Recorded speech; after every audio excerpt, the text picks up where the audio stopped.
For Peter, it was just another delivery. For Albert Matthews, an unimportant detail. But that encounter reopened wounds from the past and revealed a long-buried secret. What does the arrogant businessman hide? And why can the truth change Peter's life forever? A light rain fell over New York City as Peter adjusted the thermal backpack on his shoulders. The familiar weight of the equipment no longer bothered him after 2 years of making deliveries for La Cucina, one of the most sophisticated restaurants in Manhattan. At 20, he had developed an almost mathematical routine. He woke up at 5 in the morning, studied until 2 in the afternoon, and from 3 to 11 at night zigzagged through the city, delivering elaborate dishes to the most exclusive addresses. That particular night, business was more intense than usual. The restaurant had closed a contract to provide executive dinners for several financial sector companies, and Peter barely had time to breathe between deliveries. But he didn't complain. Each delivery meant an extra tip, and all money was welcome to help with household expenses and his business administration degree. "Peter, I need you to take this order urgently to Crystal Tower," said Marcy, the restaurant manager, handing him a bag with 5 sets of premium meals. "It's for the meeting room on the 40th floor. The client is very important. There can't be any delays." He knew Crystal Tower well. It was one of the most imposing buildings on Wall Street, headquarters to various multinational companies and law firms. What Peter didn't know was that that delivery would completely change the course of his life. During the motorcycle ride, his mind wandered to home where his mother, Rachel, was probably finishing another day of work as a seamstress.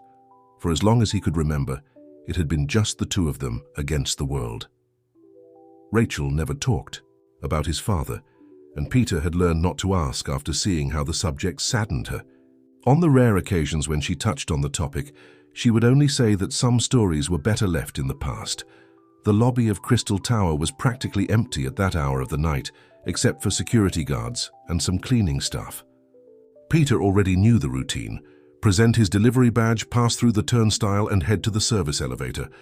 But this time, something was different. The service elevator was under maintenance, and he was directed to use the main elevator, something that was normally off-limits to delivery personnel. When the elevator doors opened on the 40th floor, Peter found himself in an environment that seemed straight out of a movie. Italian marble floors, walls covered in fine wood, and a breathtaking view of the city through floor-to-ceiling windows. The contrast between that luxury and his worn thermal backpack couldn't have been greater. Following the directions, he found the main meeting room. Through the glass walls, he could see a group of executives in a heated discussion. He knocked lightly on the door and was greeted by a secretary with a tense expression. "The meals from La Cucina," he announced, beginning to take the dishes out of his backpack. It was at that moment that a deep, authoritative voice cut through the environment. "So this is our dinner that was late?" A tall man, about 50 years old, with grey hair and an impeccable suit, approached with firm steps. It was Albert Matthews, though Peter didn't know it yet, the CEO of Matthews Group, one of the largest business conglomerates in the country. The businessman examined Peter from head to toe with a look that mixed disdain and irritation. "Do you have any idea of the value of the executive's time in this room? How much time we've lost waiting for this?" "I'm sorry, sir," Peter responded politely, maintaining the composure his mother had always taught him. "Traffic was complicated due to the rain, but we ensured the ideal temperature of the meals." Albert let out a dry laugh. "Ideal temperature? Look at you, boy, you can barely express yourself adequately. How did someone of your level even manage to get past the reception of this building?" There used to be a standard to maintain. The words hit Peter like slaps, but he kept a serene face, though his heart was racing. He finished organizing the meals on the meeting table without saying anything more, aware of the embarrassed looks from the other executives present. "Your delivery confirmation, sir," he said, extending the tablet for signature. Albert took the device with his fingertips, as if he might be contaminated by something, scribbled a signature, and returned it dismissively.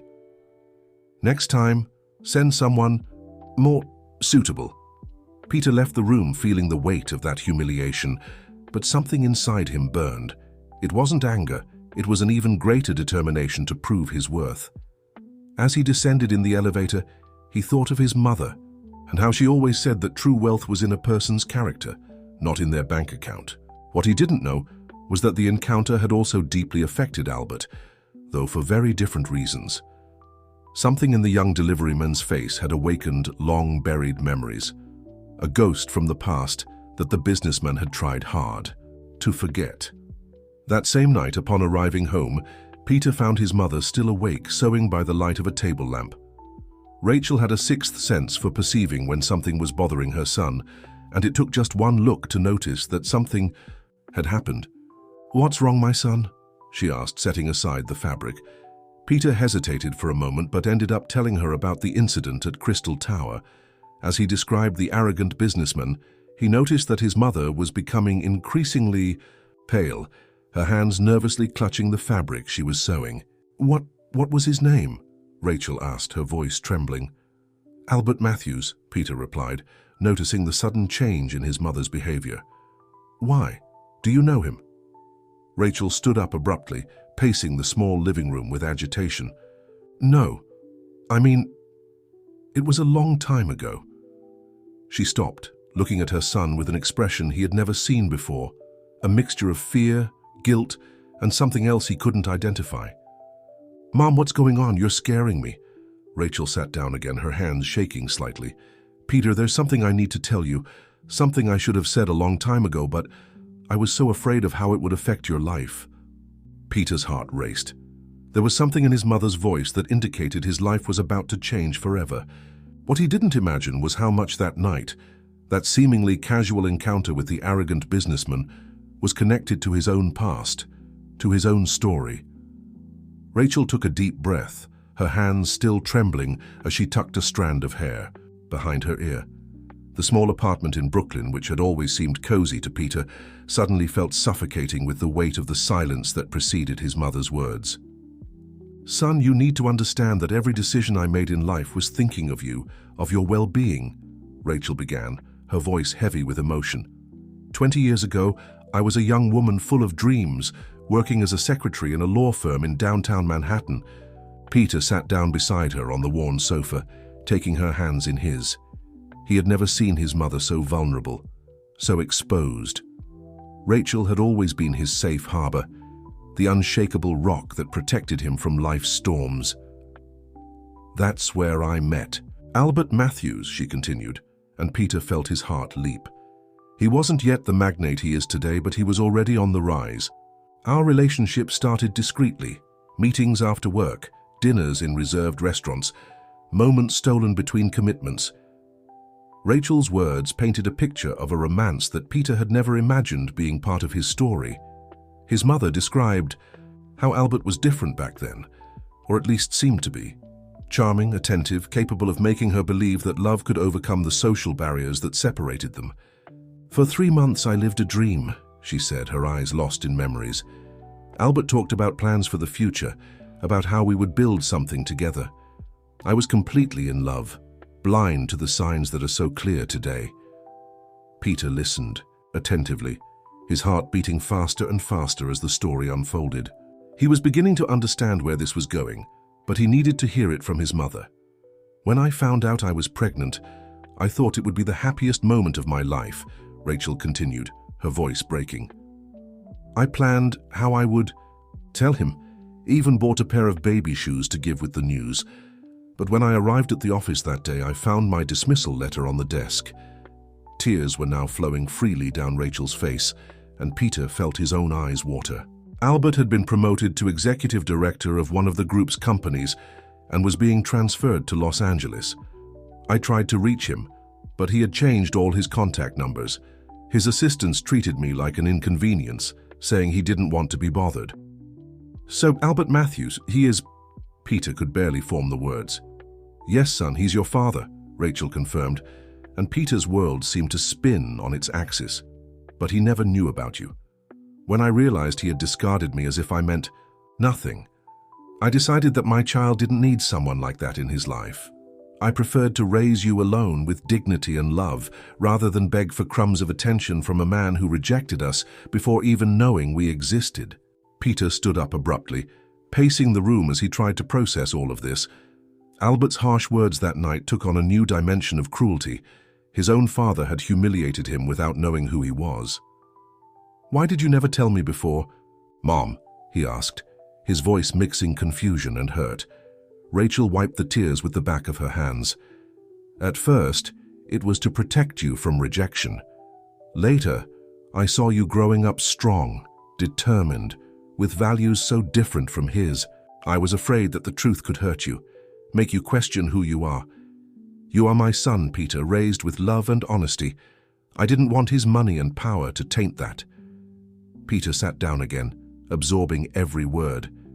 His mind was a storm of conflicting emotions and thoughts. He remembered all the times he had wondered about his father, all the Father's Days at school when he had to explain why he went alone, all the nights he saw his mother work late so he wouldn't lack anything. "What are we going to do now?" he asked, more to himself than to his mother. Rachel touched his face affectionately. "We don't need to do anything, son. Our life continues as it always has. You're in college, you have your dreams, your plans." But Peter wasn't listening anymore. His mind was focused on something his mother had said before, about documents that Albert had signed in the past, about records that should still exist somewhere. If he really was Albert Matthews' son, there was a story to be proven, a truth to be revealed. "Mom," he said with a determination that surprised even himself, "do you still have anything from that time? Letters, photos, any document?" Rachel hesitated for a moment before getting up and going to her room. She returned with a small shoebox, worn by time. "I kept some things. I don't know why. Maybe a part of me always knew this day would come." Inside the box, Peter found photos yellowed by time, some handwritten letters and, which made his heart race, an old employment contract from the law firm, signed by Albert Matthews as legal director. "There's one more thing," said Rachel, removing an envelope from the bottom of the box. "A few months after you were born, I received this at the hospital. At the time, I didn't give it much importance, but now, maybe it means something." It was a letter from the law firm, mentioning a will from Albert's father, Leonard Matthews. The document cited a specific clause about family inheritances and succession, but it was incomplete. Peter held that piece of paper as if it were a treasure map, not for the money or power it might represent, but for the possibility of finally knowing his whole story, of confronting the man who had despised his mother and unknowingly his own son. "We need to seek legal help," he said, his mind already tracing the next steps. "There's a professor at college, Dr. Frank Sanders. He's a specialist in family law. Maybe he can guide us." Rachel looked apprehensive. "Son, are you sure you want to dig into this?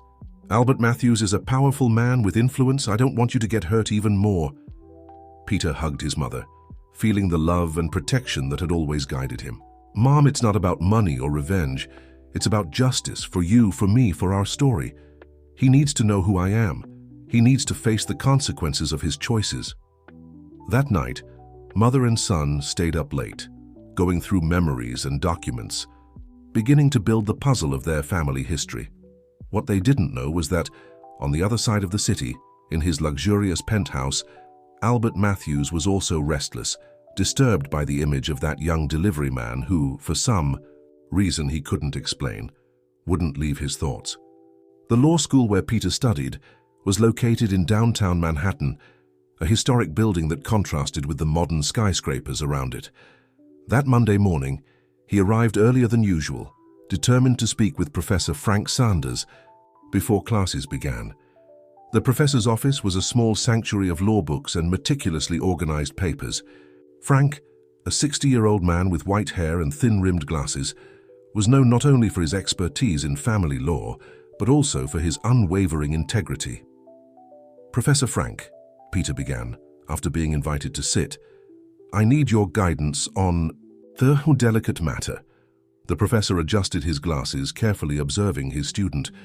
He had always noticed something special about Peter: his dedication to studies even while working full-time, his thirst for knowledge, his quiet determination. "Of course, Peter. How can I help?" Peter began to tell his story, from the encounter at Crystal Tower to his mother's revelation. As he spoke, he took out from his backpack the documents that Rachel had kept all those years. Frank listened attentively without interrupting, his experienced eyes examining each document presented. "This is more significant than you might imagine," said Frank after a long moment of silence. "This letter mentions the will of Leonard Matthews, your grandfather. If I'm not mistaken, he was one of the pioneers in the textile industry in America, known for his traditional view on family and succession." The professor stood up and went to one of his bookshelves, pulling out an old volume of a law journal. Years ago, there was an interesting case involving the Matthews Group. Leonard had established in his will that the company should always remain under the control of the legitimate heir of Matthews' blood. At the time, this seemed a mere formality. Since Albert was an only child, Peter felt his heart race. "And that means? It means that if we can prove you are Albert Matthews' son, you may have rights not only to the inheritance, but potentially to control of the business group itself," Frank completed, his tone of voice mixing concern and professional interest. "But how can we prove this after so long?" Frank began making notes on a pad. "We'll need to build a solid case. We have the documents from the law firm, the photos, the letters. But the most important thing will be the DNA test. Getting that won't be easy. Albert Matthews is a powerful and well-protected man. And there's one more thing," the professor continued, his expression becoming more serious. "If we decide to go ahead with this, you need to be prepared. Albert Matthews is not known for his gentleness in business or relationships. He will fight with every weapon he has." Peter thought of his mother, of all the nights he saw her work late, of all the sacrifices she had made. "I'm prepared, Professor. It's not about money or power. It's about justice." "In that case," said Frank, picking up his phone, "let me make a call. I know someone who can help us start the investigation discreetly." As the professor made the call, Peter looked out the window at the city's movement outside. Somewhere in that sea of buildings was the man who had despised his existence, without knowing it was his own blood. The person Frank contacted was Carmen Valenti, a private investigator specializing in complex family cases. She arrived at the professor's office 2 hours later, a woman in her 40s with short hair and a perceptive look. "Interesting," said Carmen after hearing the story and examining the documents. "The timing couldn't be better. The Matthews Group is about to announce a major restructuring. Albert has been appearing a lot in the media talking about family legacy and business succession." "How can we start?" asked Peter anxiously. Carmen opened her laptop. "First, we'll map out Albert's routine. We need to find a way to collect genetic material for a preliminary DNA test. Additionally, I'll investigate the old records of the law firm where your mother worked. Documents have a habit of leaving trails, even after so long." Frank added, "Meanwhile, I'll prepare the necessary documentation for a potential paternity investigation process, but we need to act with extreme caution.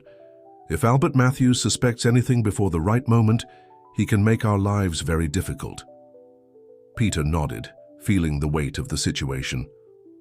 "And what about my mum? How do we protect her in all this?" "Leave that to me," replied Carmen. "Part of my job is to ensure the safety and privacy of those involved. Your mother won't be exposed until it's absolutely necessary." In the following weeks, Peter continued his normal routine of studies and deliveries, but every free moment was dedicated to helping with the investigation. Carmen discovered that Albert frequented an exclusive club on Saturdays, always having lunch at the same restaurant. Frank, in turn, managed to locate a former employee of the law firm who remembered the relationship between Rachel and Albert. What none of them knew was that they weren't the only ones interested in Albert Matthews' past. In his office at Crystal Tower, Marcus Vega, the Matthews Group's lead attorney, was also investigating something. An HR employee had found old employee files during a digitization of archives, and something in Rachel's records had caught his attention. On a particularly busy night at La Cucina, Peter received a message from Carmen. "Found something important. We need to meet urgently." The tone of the message made his heart race. Something was about to change in his life, and he needed to be prepared for what would come next. Rachel noticed her son's agitation when he arrived home late at night. "Did Something happened. Peter hugged his mother, smelling the soft lavender scent she always wore. "Not yet, Mom, but it will. And when it does, I promise I'll do everything right the way you taught me." That night, as mother and son talked in the small kitchen of their apartment on the other side of the city, in the luxurious penthouse in Manhattan, Albert Matthews was going through old photographs in his private library. Among them was one he couldn't bring himself to dispose of, a smiling young woman, with eyes he had recently seen somewhere but couldn't quite place where. The cafe in downtown Manhattan was practically empty at that hour of the afternoon. Carmen had chosen the location strategically, small, discreet, far from the circles frequented by the business elite. Peter arrived punctually, finding the investigator already installed at a table in the back, her laptop open and a thick folder on the table. "You won't believe what I found out," Carmen began, her eyes shining with the excitement of someone who had just unraveled a complex mystery. "Remember I mentioned I was investigating the old records from the law firm? Well, I found something much bigger than we expected." She opened the folder and began spreading documents on the table. "Your grandfather, Leonard Matthews, wasn't just a traditional businessman. He was a man obsessed with the continuity of his legacy. The will we mentioned, it's much more specific than we imagined." Peter leaned over the papers, observing documents yellowed by time, some with the official letterhead of the old law firm where his mother had worked.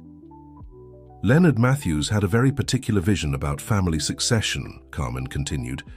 "He believed that the true heir of the Matthews Group should be someone who understood the value of hard work, who wasn't born with a silver spoon in their mouth. That's why he included a rather peculiar clause in his will." "What kind of clause?" Peter asked, his curiosity increasing.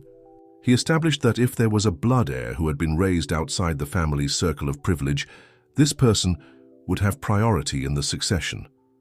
Leonard believed that only someone who knew the difficulties of common life could truly value and manage the empire he had built. Peter felt a shiver run down his spine. But how could he foresee something like that? Carmen smiled. He didn't foresee it. Actually, this clause was included because Leonard had his own reasons to distrust his son. Albert had always been known for his impulsive behavior with women. Leonard must have imagined that something like this could eventually happen. At that moment, Professor Frank, who had been called to the meeting, arrived at the cafe.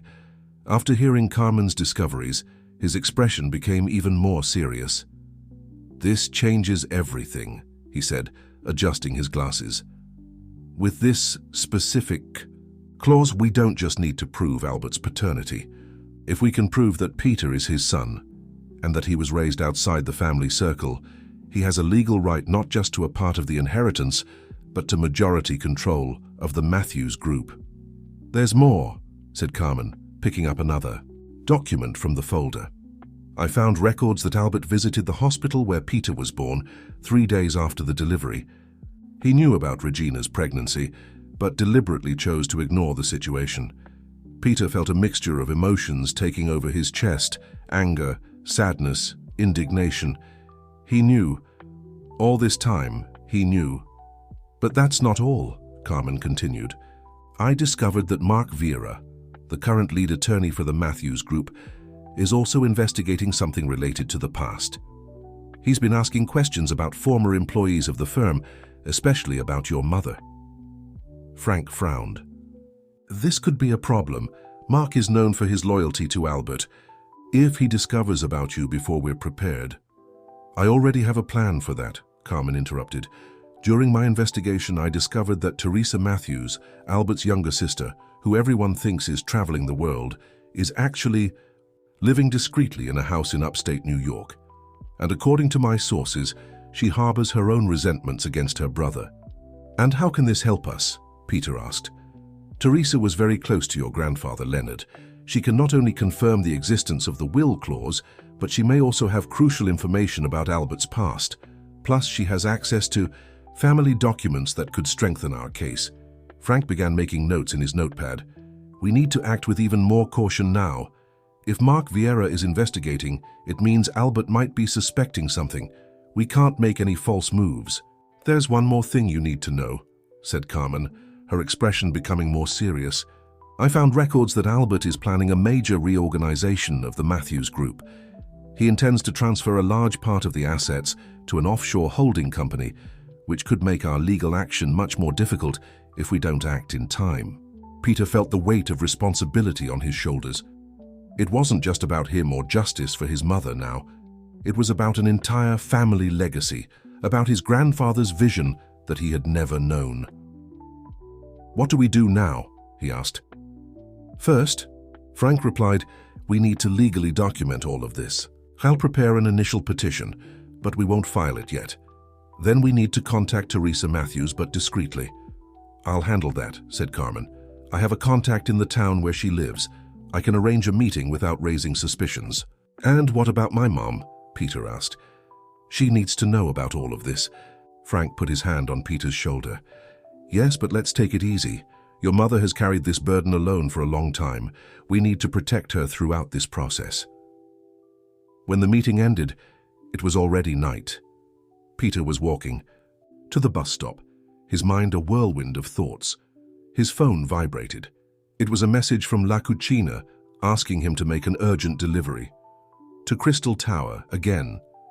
He hesitated for a moment, but decided to accept. As he got on his bike, he couldn't help but think about the irony of fate. He was about to deliver another meal to the same place where this whole story began to unfold.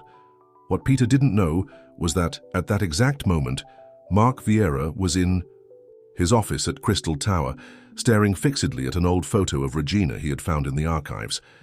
Beside him was a detailed report about a young delivery boy who had caught Albert Matthews' attention weeks ago. The small town of Millbrook, New York, seemed frozen in time, with its tree-lined streets and well-preserved old mansions. Peter drove, the car rented by Carmen following the GPS instructions, while the investigator carefully observed the mansions that succeeded each other on the main avenue. "It's that blue house with the white gate," Carmen indicated, pointing to an elegant, colonial-style building. "Teresa Matthews has been living here for 5 years, practically isolated from the rest of the family." Peter parked the car at a discreet distance, feeling his heart race. Teresa Matthews, his aunt, was the only living person who could confirm his grandfather Leonard's true intentions regarding the will. More than that, she was a direct link to a family he had never known. Carmen had managed to arrange the meeting through an old family housekeeper who still kept in touch with Teresa. Albert's sister, upon learning of the existence of a possible nephew, surprisingly, did not hesitate to receive them. The interior of the house was a living museum of the Matthews family. Old photographs decorated the walls, antique furniture filled the rooms, and an air of nostalgia hung throughout. Teresa was waiting for them in the main living room, a 60-year-old woman with a natural elegance and keen eyes that resembled Albert's. "So you're Regina's son," she said, studying Peter's face intently. "The resemblance to Albert when he was young is striking, especially the eyes. They're the same as Dad's." Peter felt a lump in his throat. It was the first time someone from the Matthews family recognized him, even if indirectly. Teresa indicated that they should sit down and asked the housekeeper to serve tea. "I always knew this day would come," Teresa began, her voice carrying a mixture of melancholy and determination. "Albert may have tried to bury the past, but our father, Leonard, was wiser than everyone thought." She stood up and went to an old mahogany desk, removing a worn leather folder. "Dad gave me this before he passed away, saying that one day I would know the right time to use it." The folder contained original documents of the will, including Leonard Matthews' personal notes. "My father always distrusted Albert's attitudes," Teresa explained. "He built the Matthews Group from scratch, starting as a simple fabric salesman. For him, a person's true value was in their ability to understand the daily struggle of workers." Carmen and Peter examined the documents carefully, while Teresa continued her narrative. The clause about a possible heir raised outside the family wasn't a coincidence. "Dad knew about Albert's extramarital affairs, including about Regina." Peter looked up, surprised. "What do you mean?" "Regina wasn't just another employee at the firm," Teresa revealed. "Dad met her during one of his visits to the company. He saw in her a strength, a dignity that reminded him of our mother. When he found out about the relationship with Albert, he began to observe her discreetly." Teresa took an old photograph from a drawer. In it, Regina appeared smiling next to Leonard Matthews at a corporate event. Dad suspected that Albert might have a child with her. He even tried to look for her after she left the company, but Albert interfered, saying she had moved to another state. Teresa's revelations were falling like bombs. Leonard Matthews had not only foreseen the possibility of an unknown grandson, but had also known and admired Regina. "But there's more," Teresa continued, her expression becoming more serious. "The reorganization that Albert is planning for the Matthews Group isn't just a common restructuring.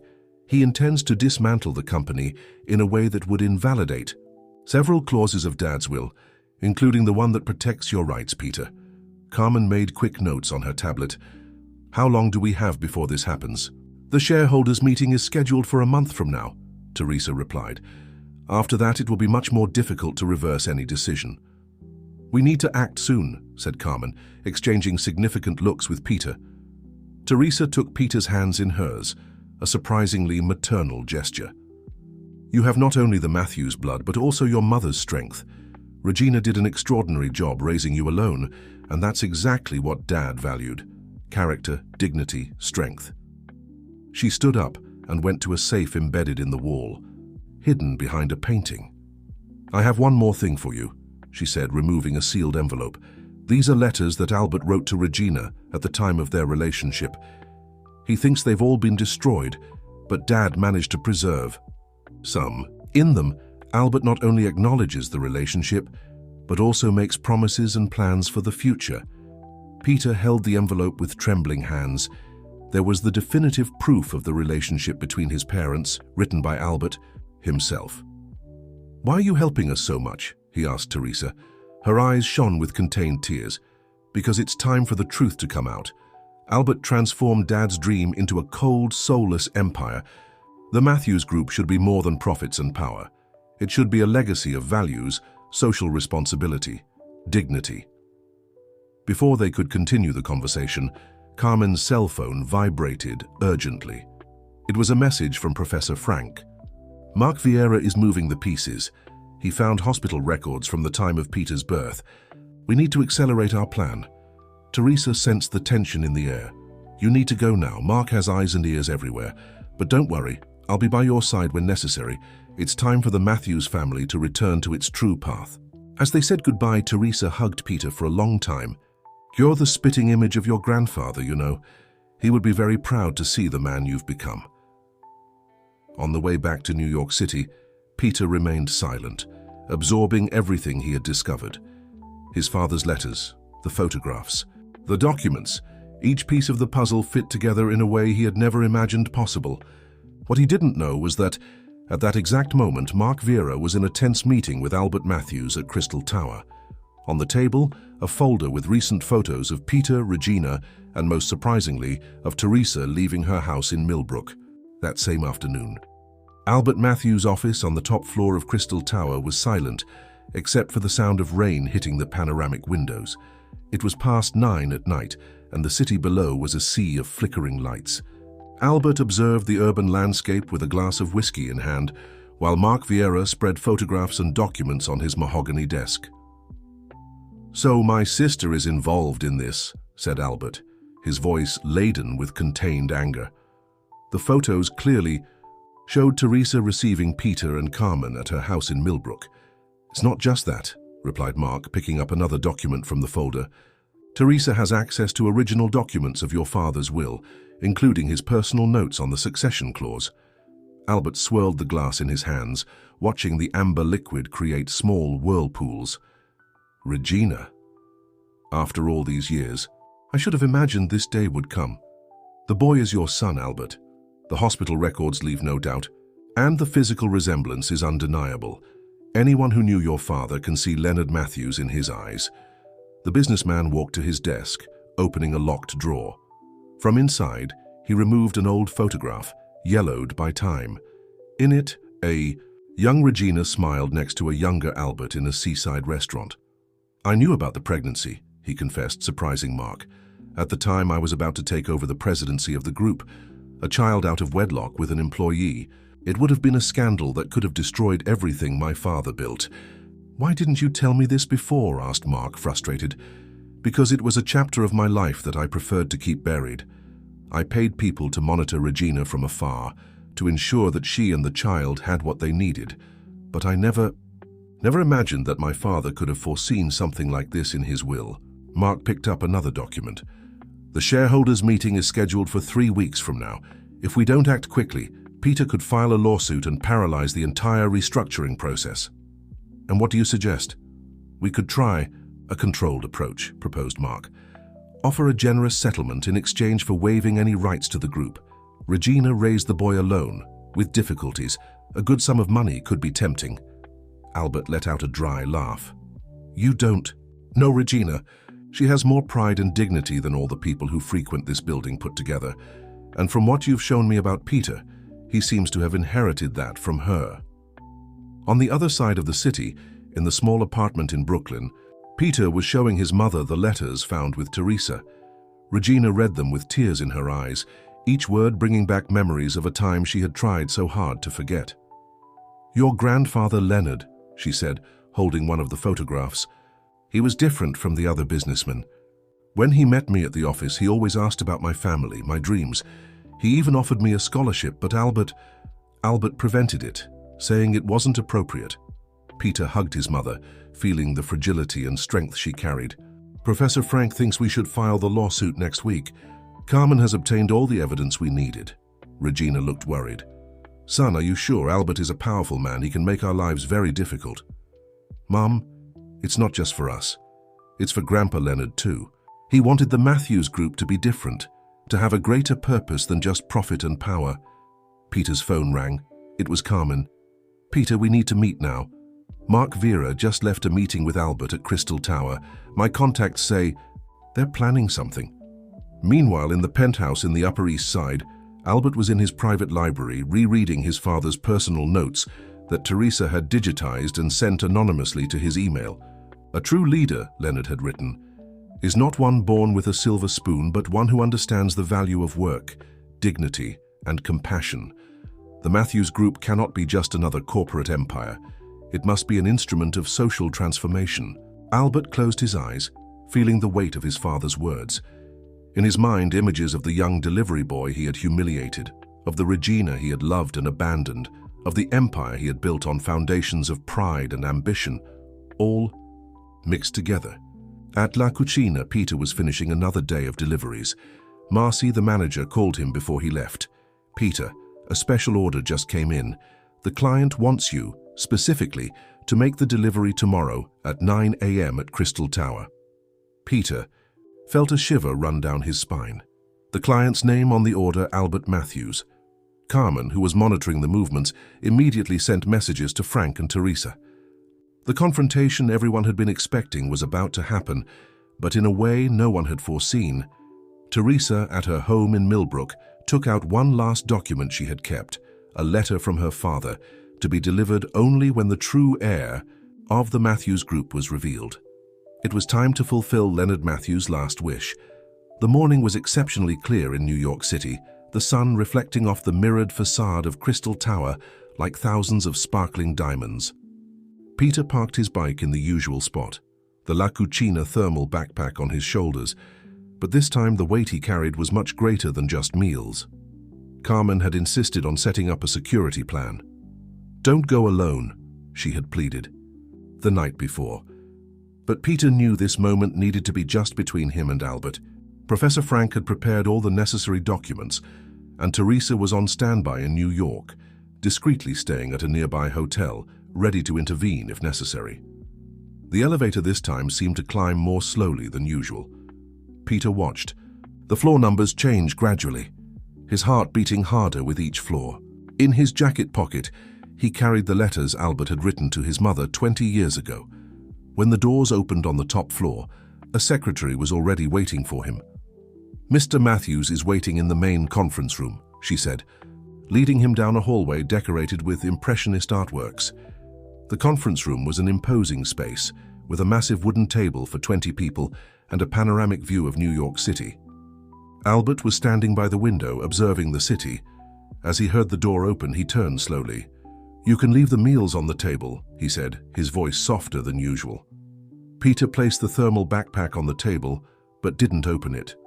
Actually, Mr. Matthews, I think you know I'm not just here for a delivery. Albert gave a sad smile. No, I imagine not. Please sit down. For a few moments, a heavy silence hung over the room. Father and son, face to face for the first time, aware of their bond. Peter studied Albert's face, looking for traits he might recognize in himself, while Albert seemed lost in distant thoughts. You have his eyes, Albert finally said.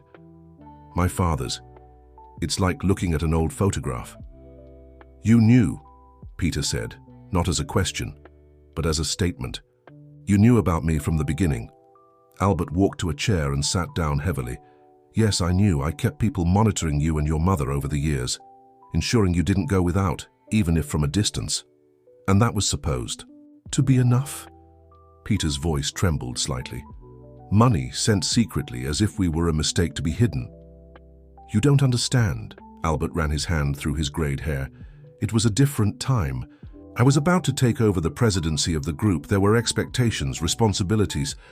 Responsibilities, Peter interrupted, his voice now firmer. Like the responsibility to your own son, to the woman you said you loved? He took the letters from his pocket and placed them on the table. Albert picked up the letters with trembling hands, recognizing his own handwriting. Where did you get these? Grandpa Leonard kept them. He knew about me, about my mother. In fact, he planned all of this. What do you mean? Peter then explained about the will clause, about how Leonard had foreseen the possibility of a grandson, raised outside the family's privileges, about how he had secretly known and admired Regina. My father, Albert murmured, standing up again, always 3 steps ahead. He must have been disappointed in me. He was, a female voice sounded from the door. Teresa was there, holding an old folder. But he never lost hope that one day you would understand the true meaning of the Matthews legacy. Albert stared at his sister with a mixture of surprise and resignation. You knew too? Dad made me promise to keep this until the right moment, she said, approaching and placing the folder on the table. It's a letter from him, written shortly before he passed, addressed to the true heir of the Matthews Group. Peter carefully opened the folder. The letter was handwritten in an elegant script. To my true heir, if you are reading this letter, it means that the truth has finally come to light. I built the Matthews Group not just as a business empire, but as an instrument of social transformation. I always believed that a person's true value lies not in their last name or bank account, but in their character, in their ability to understand and respect honest work. Albert, my son, chose a different path than I had dreamed.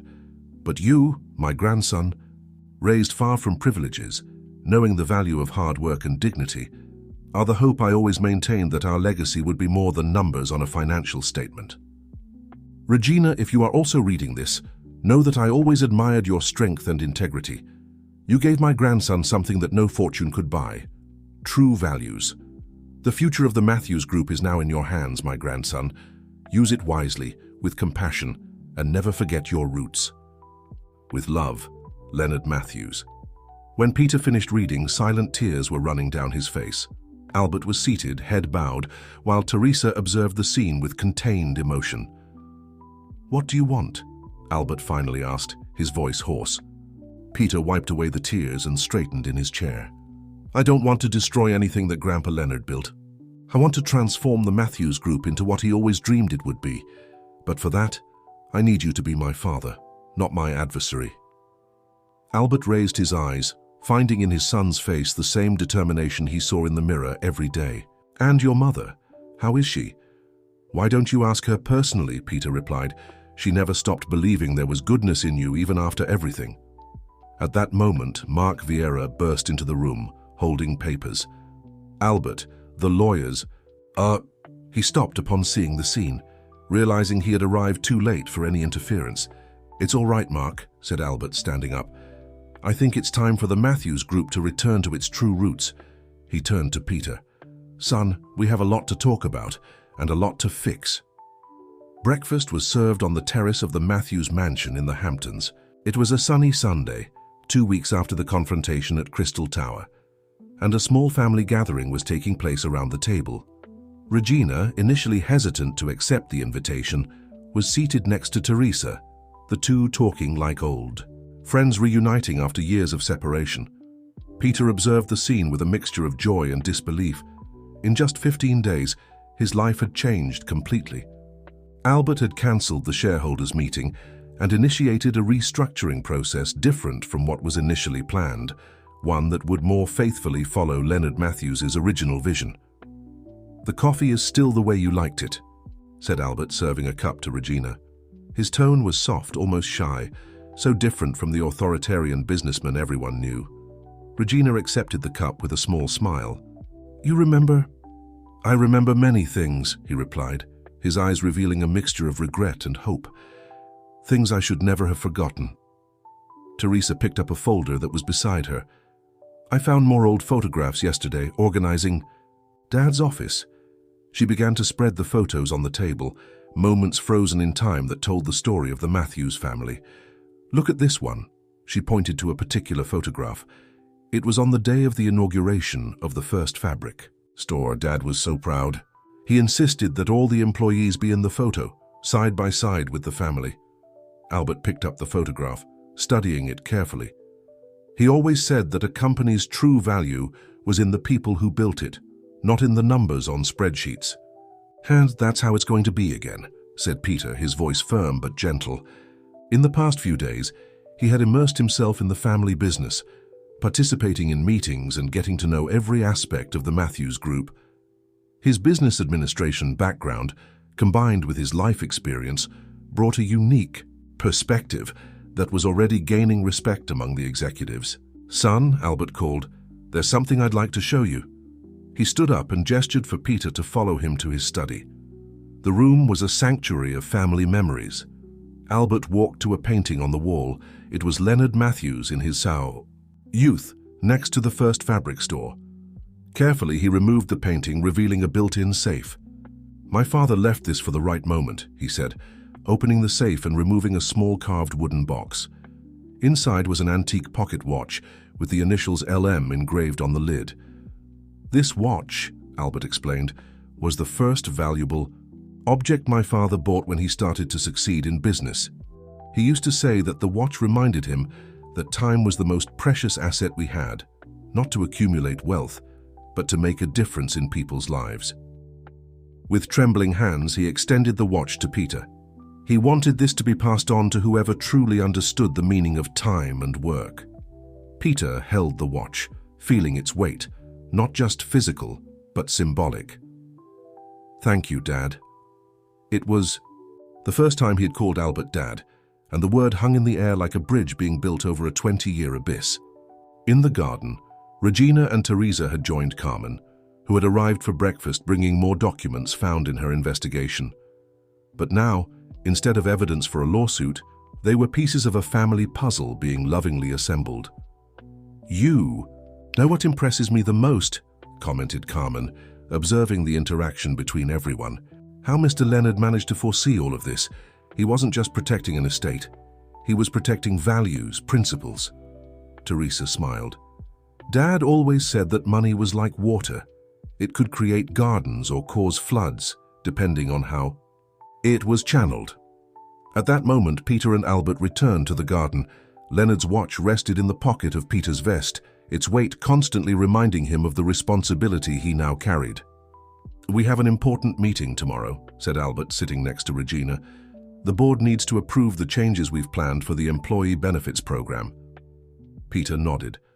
One of his first suggestions had been the creation of a comprehensive education and training program for employees and their children.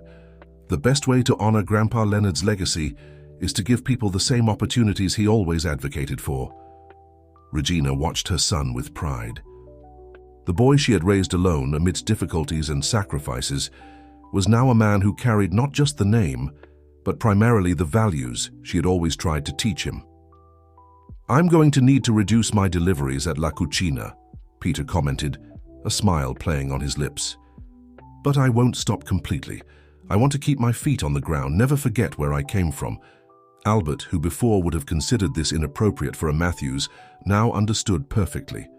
His son had inherited not just the business empire, but something much more valuable: Leonard's wisdom and Regina's integrity. Mark Vieira, who arrived later to discuss legal matters, found a scene he never imagined he'd see. The Matthews family gathered, not as executives discussing business, but as people sharing memories, dreams, and plans for the future. The Matthews Group was changing, returning to its roots but also renewing itself. And at the center of this transformation was Peter, the delivery boy who became an heir, the son who found his father, the grandson who would fulfill his grandfather's dream. The corridors of Crystal Tower had never witnessed so many changes in such a short time. 3 months after the meeting that changed the Matthews family's destiny forever, the building was pulsing with a different energy. The old service elevator had been renovated, and now all employees, regardless of position, used the same entrances and exits, one of the first symbolic changes implemented by Peter. In the main conference room, where the confrontation between father and son had once taken place, a very different meeting was now underway. Peter was presiding over a gathering with representatives from all hierarchical levels of the company, from executives to cleaning staff. The project under discussion was the creation of the Leonard Matthews Foundation. The foundation will have 3 main pillars, Peter explained, standing in front of a digital presentation: education, social entrepreneurship, and sustainability. We want my grandfather's legacy to go beyond the walls of this company. Albert, seated next to his son, observed with admiration how Peter conducted the meeting. In just 3 months, he had earned the respect not only of the employees, but also of the most skeptical board members. His unique approach, combining practical experience with strategic vision, was revolutionizing the way the Matthews Group operated.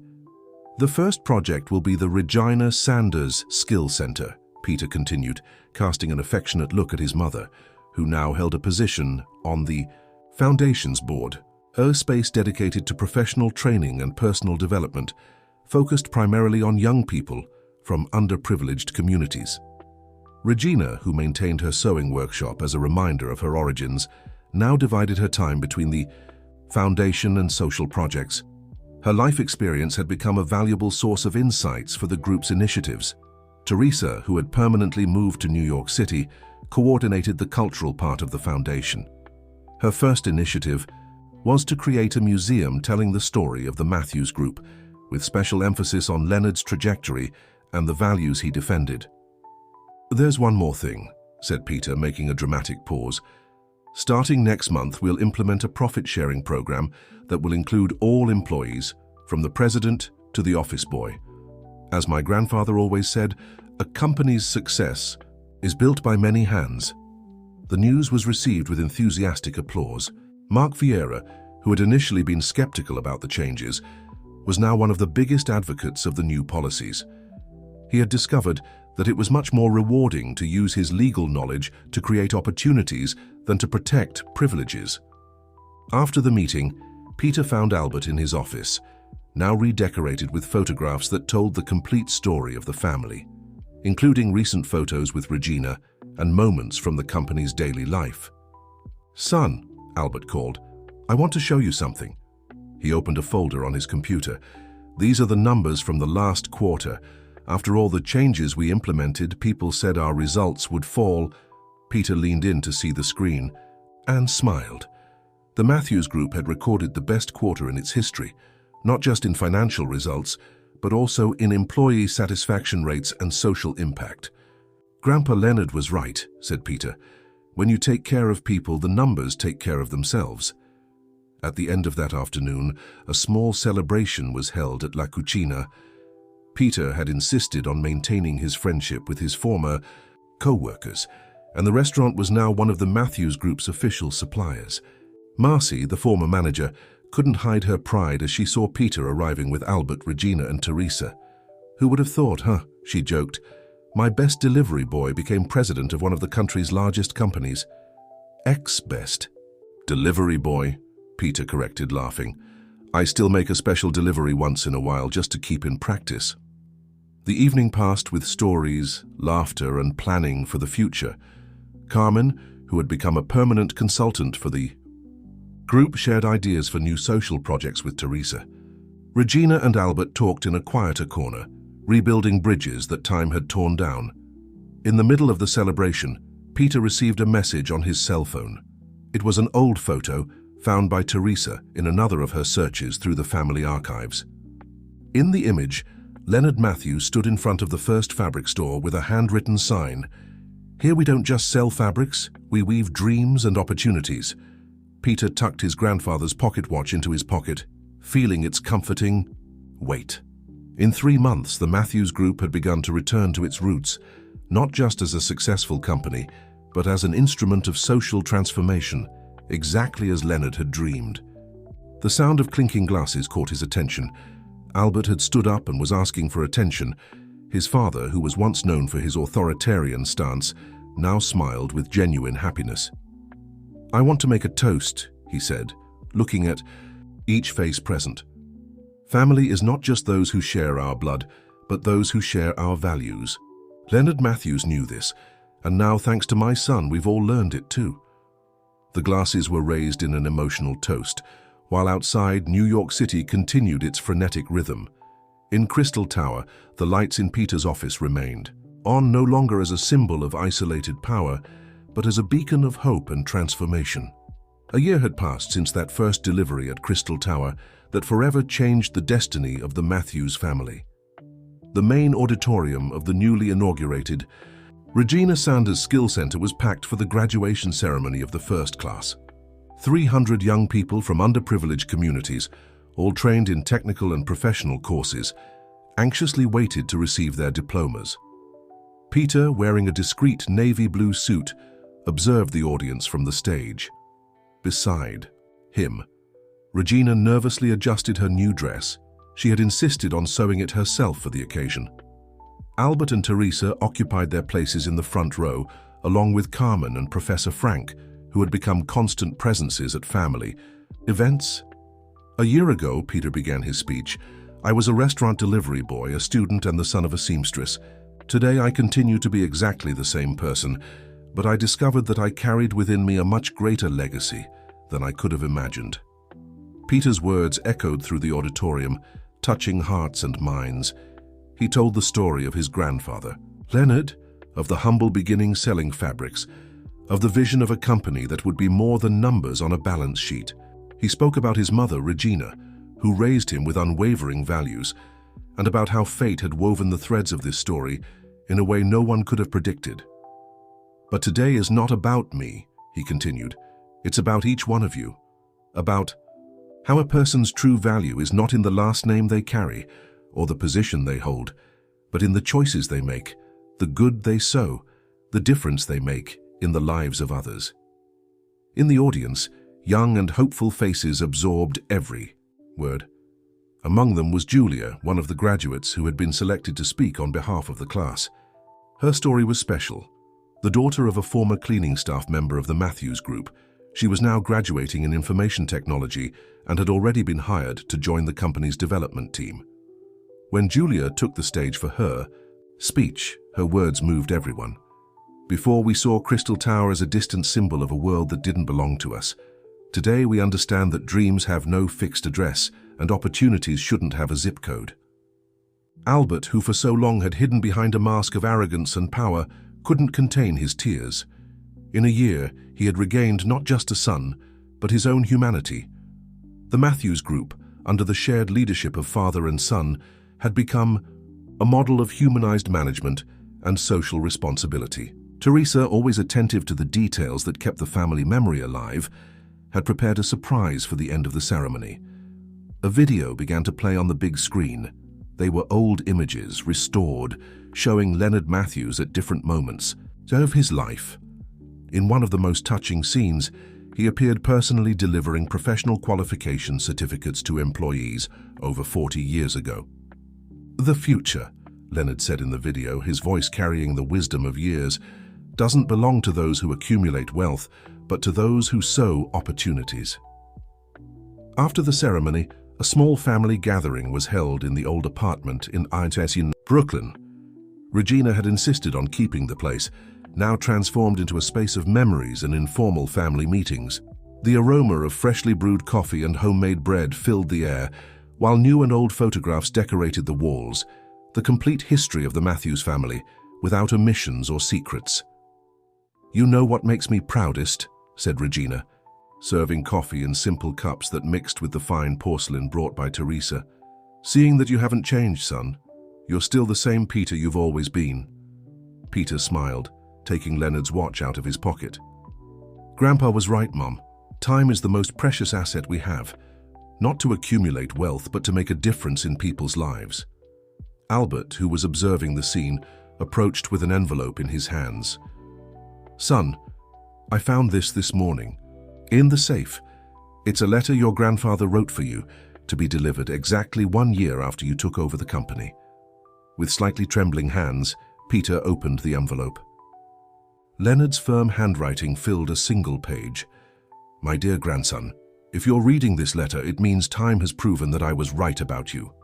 The true legacy of the Matthews family isn't in the buildings we built or the fortunes we accumulated, but in the lives we transformed. You, raised far from privilege, knowing the value of work and dignity, were the hope I held that our story wouldn't be lost in financial statements and corporate reports. Continue being who you are. Continue honoring your mother, who had the wisdom and strength to raise a man of true values. Forgive your father, who now, I'm sure, has understood what really matters. And always remember, success isn't measured by what we achieve for ourselves, but by what we leave for others.